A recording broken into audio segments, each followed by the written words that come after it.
The following program was provided by an independent producer solely responsible for its content.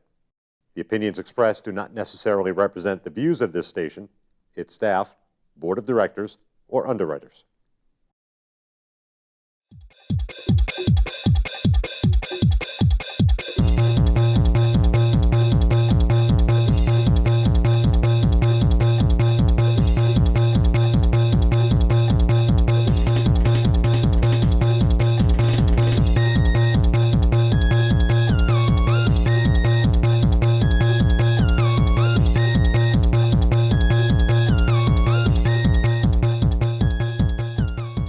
Welcome to GameShift.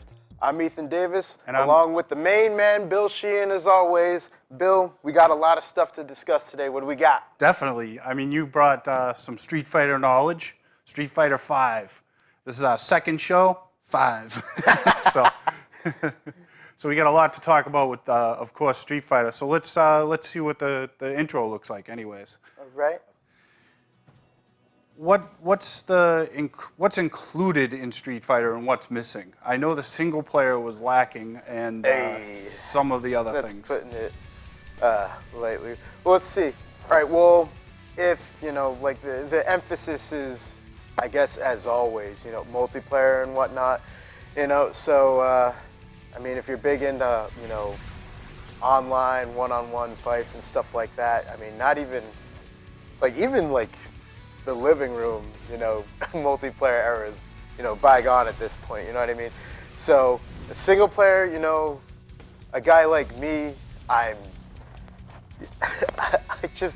never really embraced the online gaming era, and you always need a Wi-Fi connection and whatnot, and you can't do, single player. But I'm digressing a bit here. There's not much in terms of single player content in Street Fighter 5. It's a great game. It's pretty. The fighting is it's tight, fluid, on point, the whole shebang-a-bang, but it's not for lone gamers. Yeah, I mean, I like to play single-player Street Fighter. I like story mode. I heard there's a lot of characters that aren't included as well. They're going to add characters. How many characters are available?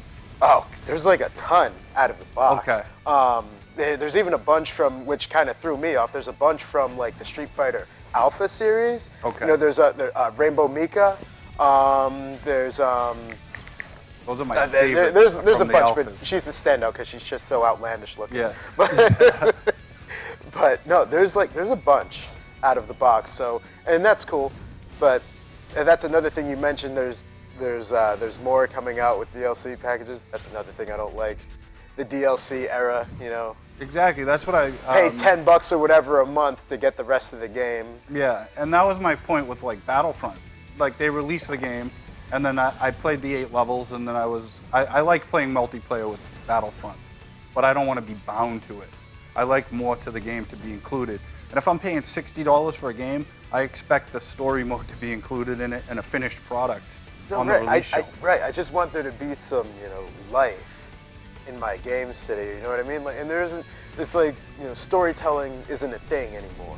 Exactly. It's all, multiplayer, jump online and pay, X amount of money, every other month.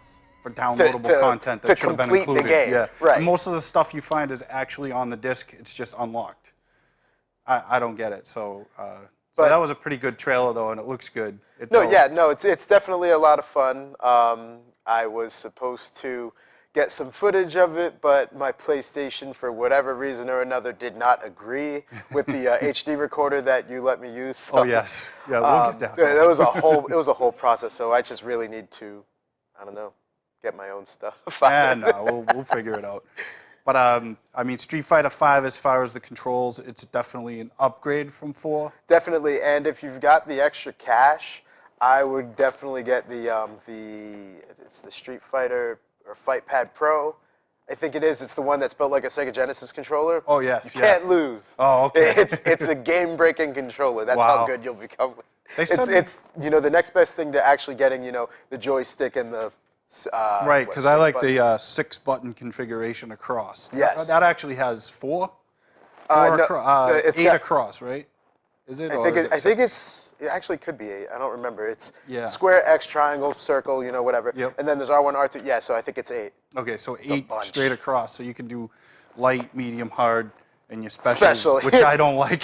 Yeah, I like you doing the don't have to configurations. combo up to hit the Right, special. right. I still don't like that. I expressed that last week, and I don't know. I'm a fan of the series, of course, and I watched all the animation. Yep. I like the animation stories as well, and I was really looking forward to this game, and it might make me buy a PlayStation 4. Yeah, there's still an arcade mode. You know, it's not completely barren as far as single player stuff, but Yeah, nothing beats Street Fighter if you get like 10 guys in a room and have a little competition. Right. That's perfect. Right. And that works. Is fine with me. So yeah, the game's good. it's like, I just don't care to play online. Yeah. And the only game that I ever jumped into with the whole online scene was Elder Scrolls Online, which was fun for a little while, but it got, I don't know, it was pretty buggy for me. My experience was awfully buggy. Last week we did Naruto, which has a great story mode and multiplayer. I played the multiplayer recently, and that game is still, I've played that all week. Oh, really? Yeah, and I also played Unravel all week, which is the next video we have. If we could play that, we'll take a look at that. I heard a bunch of good things about Unravel. I heard it's touching and whatnot, which is great, but I'm doing my best to not catch feelings. Yep. When I'm playing my video games, like I don't want to, Your cry as character's I'm going name along. is Yarny. Yarny? It's not very original. It's like Sackboy? Yeah, like Sackboy. Actually, it reminds me a lot of that game. Really? Yeah, the look and feel of that game reminds me a lot of that. What was that called? Little Big Planet. Little Big Planet. Yeah, the graphics look a lot like Little Big Planet. Can you customize them and whatnot like a No, Sackboy? no, not yet. I don't know if you can because I'm about halfway through the game. Yeah. But definitely the graphics are pretty good. Yeah, no, it looks super pretty. It's like kind of, almost photorealistic backgrounds, like with Little Big Planet. We're going to end up talking a lot about Little Big Planet in a minute. Oh, yeah, I feel like. yeah, definitely. So, I think the last time I played that game, because you could get the suits and whatnot, like there was, more DLC, mumbo jumbo, whatever, but you could buy like X-Men packs or whatever. But dude, the last time I had him running around, last time I was playing that game, he was looking exactly like Venom. Oh, it was nice. adorable. It was the most adorable Venom I'd ever seen. yeah, this was made by a independent developer, which I found was amazing. It's just published by E3. I don't have the name, but not E3. The Electronic Arts. Oh, EA? Released it for them, and well, that was awfully nice of them it's to grab an unbelievable. indie developer like that. Yeah. But I bet Mr. Indie Developer no longer has any money. Right. So here's a little video of it, and how it plays out is this is just the house. This is like the intro scene where you get into it, and then you go. Yarny comes up and starts. It's a platformer. So this is your little like how you get into the levels is through these pictures, and she's reminiscing at the table about Her little life, yarn I guess. Yeah. So she doesn't. I'm trying to figure out if she knows who Yarny is because I don't know. She drops a. Or do you think she knitted him up or something? I don't know. They didn't explain that yet. Like kind of like a weird Toy Story thing where like the yarn was her friend and it would come to life sometimes right? when other people were doing. Look, there it is. So the yarn falls and then Yarny comes. He actually like makes you feel like he has emotions. Yeah. Because in the rain he'll be shivering. Like he climbs very realistically. He falls like you're like, whoa, no, don't fall, Yarny. Can he get himself like stuck on thumbtacks or whatever and start coming apart? No, it's not that intensive. It's like a relaxing game. Yeah. Like when I'm playing it, I feel very relaxed and at ease. Like it really is a great game, and the emotions are all there. I don't know how they did it, where you just get attached to this little piece of yarn. But look how realistic he moves and walks and climbs things. Yeah, I really like the backgrounds and whatnot. Yeah, I like the environment. it's unbelievable. It looks real. It's like for me like this. It strikes me as Toy Story meets Little Big Planet. And then you think it's like a kiddie game. Like I always say, the kiddie game, but definitely family friendly, but a lot of fun. You have a lot of things to figure out. He does like. He doesn't like to get wet, so yarn doesn't like to get wet. He'll shrink. It's pretty neat. So this is like the first level, and the levels could be it could take you an hour to get through a level. I found that amazing. It's just so long. Is he leaving the house? Yeah, that's me actually playing. Like it's seamless. Oh, he's all scared of nature Yeah, he shows and whatnot. emotions. It's just like flowers will move, and she's trying to catch butterflies. Oh, look at this. And then you can shoot your string. So I can't move now because I have no more string left. Oh. So that's the whole unique thing about this game is you can only go as far as your roll of yarn will let you go. So you have to get new yarn throughout the levels, which becomes a challenge because a lot of times I can't reach that. And then I'm like pulling my yarn. You can see him like yanking on his yarn to go further.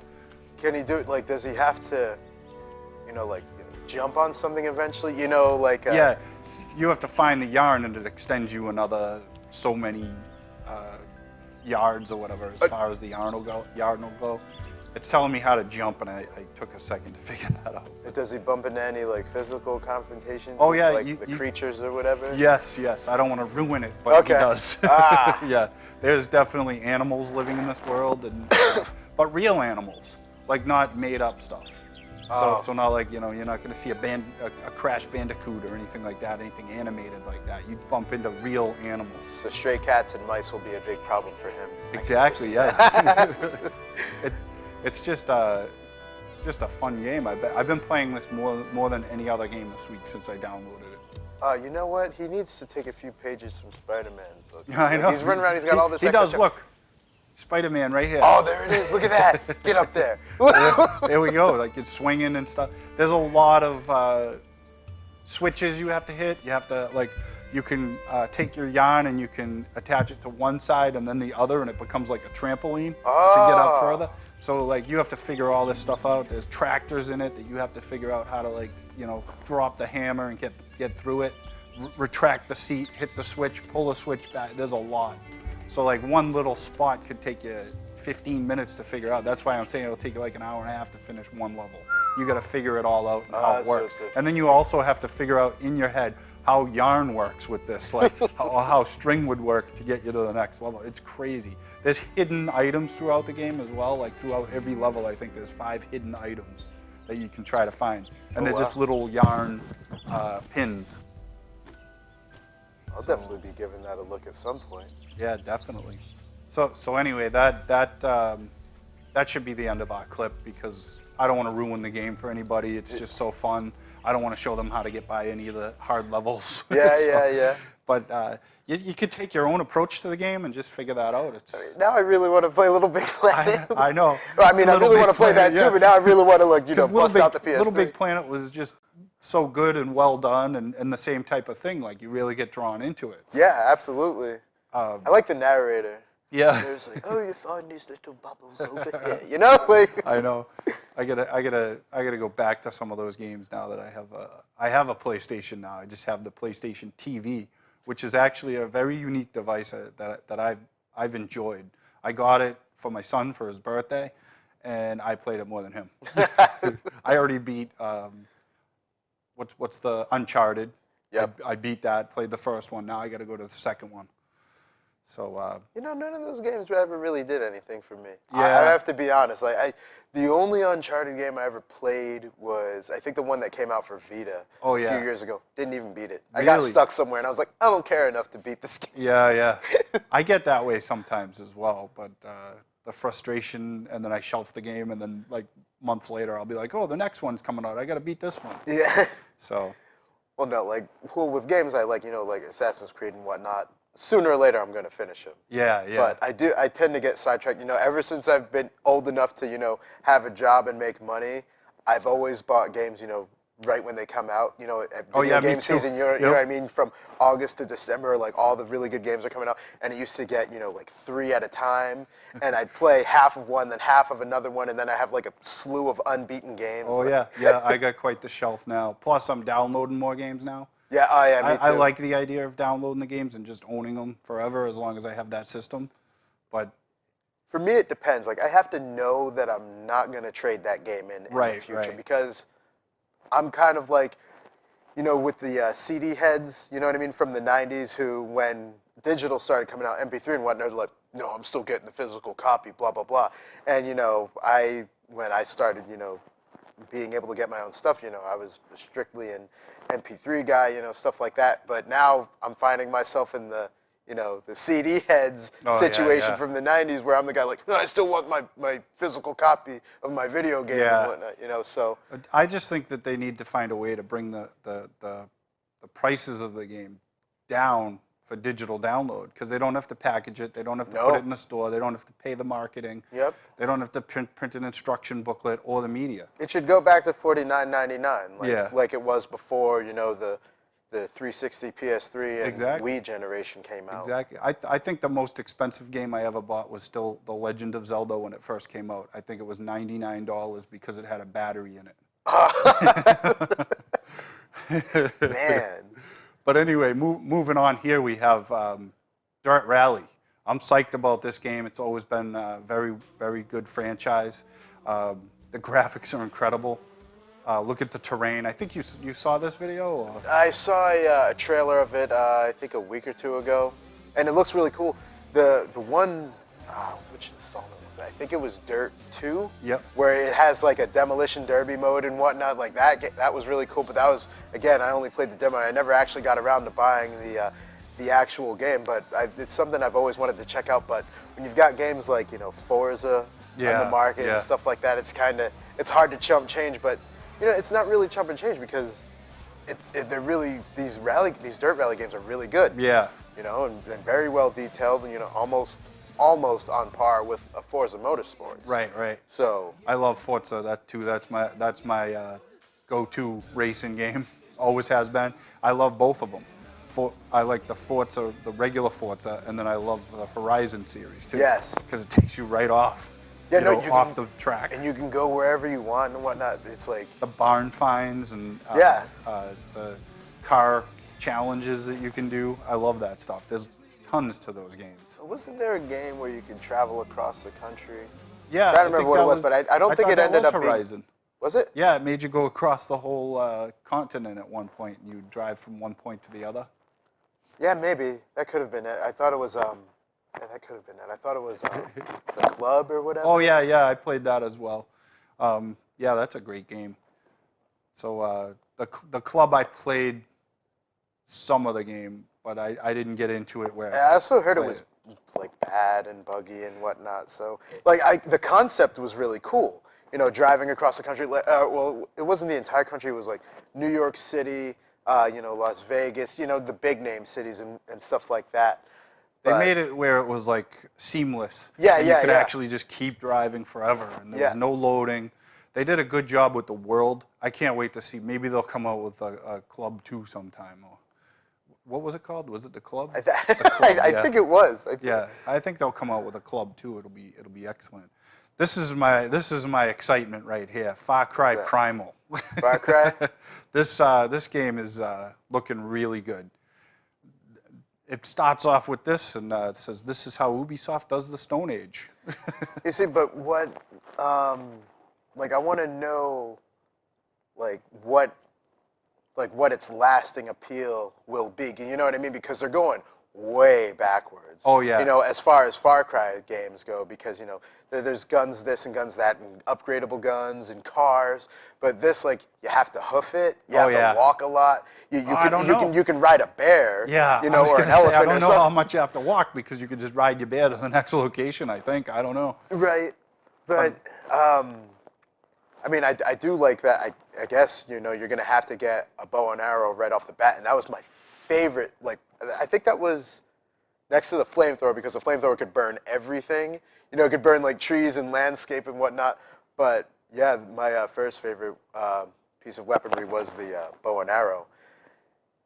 It looks like you can build weapons. Looks like you might have to build weapons, get the supplies. Then you have the bad guy, and it's the same. They're sticking to the same concept throughout all the Far Cries. There's always the bad guy that you're going after. Right at the beginning, you meet him, and then he disappears off into the horizon, and then you have to find him later on in the game. Now, wasn't there an option in Far Cry 4 where if you stayed in that room long enough and he came back, the game would end? Yeah, I think I heard so. that was one of the I possible think so. I never endings. tried it because I just followed the every game I play like that, I'm like, what would I actually do? It's like I'd get out of there. I'd get out of there, hit the high road, and get away from this guy. He's gonna come back and kill me. If it was me, knowing who I am and all the powers that I don't have, I'd probably just sit there and hear him out. And then, kick into desperation mode, throw a knife at him and jump out the window. Then I'd be caught in 5 seconds. Yeah. So. But the Far Cry series has always been good. I'm sure this one will be. Look at that! You can ride a woolly mammoth through a gate. No, and that's awesome. But I'll be honest, I think I was never into the Far Cry series until Far Cry 3 came out. Oh, okay. Like 1 and 2, they weren't open world games. They were very linear. Yeah. And they just... You were stuck on a small island. Right. On the first one. And they weren't that interesting to me. But I think when the second one came out, I think it had the map editor. Yep. Which I thought was really cool as far as, multiplayer stuff goes. But, yeah, Far Cry 3 grabbed my attention in a big way. It was, a huge island. You could hang glide and this and that. And there was sharks, which I love and hate because I think they're such cool creatures, but they scare the Nobody told me bejeebus there were out of me. sharks in that game either. And I was like, what? I got in the water for like 2 seconds and the shark attacked me. right, I was like, what in the world? The first time I got onto a hang glider in that game, I was zooming along, over the water, and one night I was like, man, that'd be a bummer if I crash. I'd panic, And I'm trying to figure out how to shoot from the hang glider, and I hit the wrong button. Like I hit the eject button, and I just let go of the glider, and I just dropped down into the water. I'm like, oh, so I'm swimming all the way back, and there's the little dots pop up on the screen, and so yeah. I was bitten a few times by a shark and scared to death about it. Yeah. I don't even bother going underwater trying to fight them. I'm just, through this video, I'm thinking, who are all these people? Like, they really put a lot into this game. I bet you meet a lot of people, things happen. Witch doctors, it looks like. You see, it looks like it's kind of sticking to the same kind of, what's the word I'm looking for? Not like premise, but I guess angle, storyline. Yeah. Because since, Far Cry 3, he always ends up in the situation where he has to, like, smell dust. Oh, yeah, or drink the juice, whatever. He just drank, like, a bowl of, like, brains and blood and whatnot. Here's, like, here we go again. Something happens, we don't know yet, but, well, he can tame these beasts, too. That's another thing about this game. Like, you can find a saber-toothed tiger, walk up to it, tame it, and then you can have him attack other people or the bad guys. So...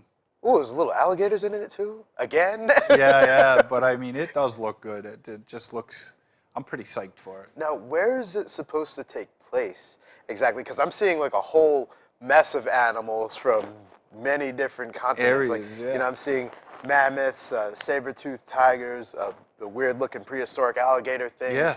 There was a rhino. I don't bears, wolves. I don't think they really said exactly hyenas. where it is. They said it's, that's all they said was it's in the Stone Age. Or so actually, far. you know what? It might be before, before the time when, all of the Pangea broke and separated. So it could all be on one. You know what? I kind of hope there's dinosaurs in it. I know, yeah, You know me what I mean? too. Like, that would There be cool. should be. A rideable velociraptor.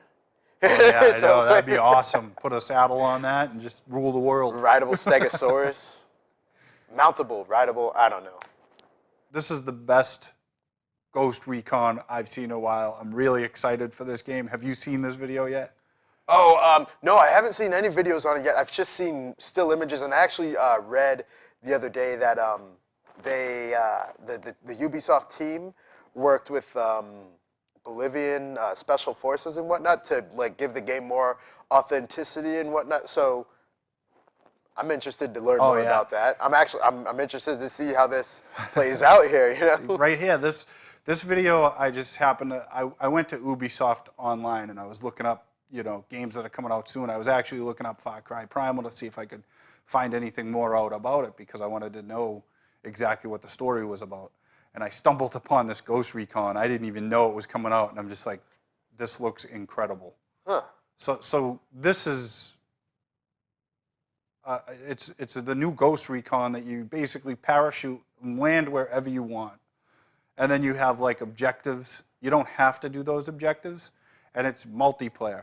So Oh no. you see this, like, it doesn't have to be multiplayer, but It's really cool Can multiplayer. I play on my own without being Yes. online? Yeah, you can. Okay, cool. You can. I'm sold. This one, like, I'm not big into multiplayer. I never, I go on once in a while, but this game looks like one that I will play multiplayer. And we're not saying all multiplayer is bad. Yeah, Just exactly. Too much of it and no story is annoying. But this looks like it has a good story mode, multiplayer. You can have different people doing different things at the same time, different objectives, and people can be all over the map. You'll see. Oh my! I know. That was violent and magical. It's just like it reminds me of my first time playing Ghost Recon when I was just like you had to hide in the bushes. Okay, now there's blood in the drugs. There's blood in the drugs now. How are you supposed to stop? I know. That's the point. You're taking it out. You got to be the good guys in the game. How's the bad guy supposed to gain when he's got blood in his cocaine? The guy, the bad guy looks really cool too. He's all tattooed up. You'll see. This guy got a cowboy hat on. I know Where is this supposed to take place exactly? Is this in Bolivia or near? It must be Bolivia? like I was thinking Mexico or something, but I'm not sure. Say the cowboy hats had me Texas. thinking, yeah, it could be like Texas or close to the Mexican border or something like that. So they just blow the whole place up. Shucks. Oh, we've still got Butterfly blood knives and.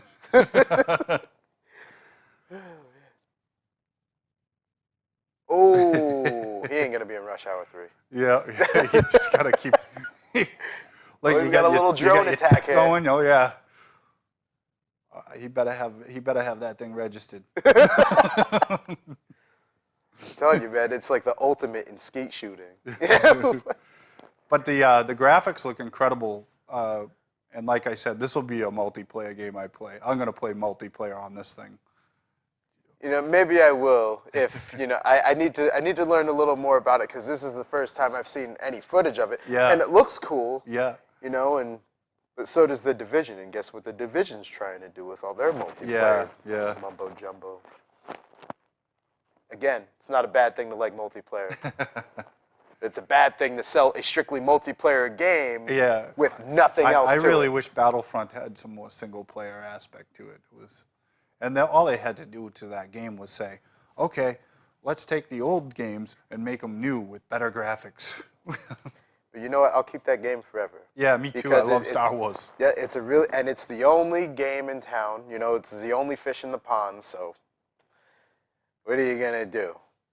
And it looks really cool. So, on that Ghost Recon, if you could catch the rest of the clip, there's like a huge part where it zooms out, and you think it's like single player, and then you think there's other people on the map. But it zooms further out, and then it shows little names.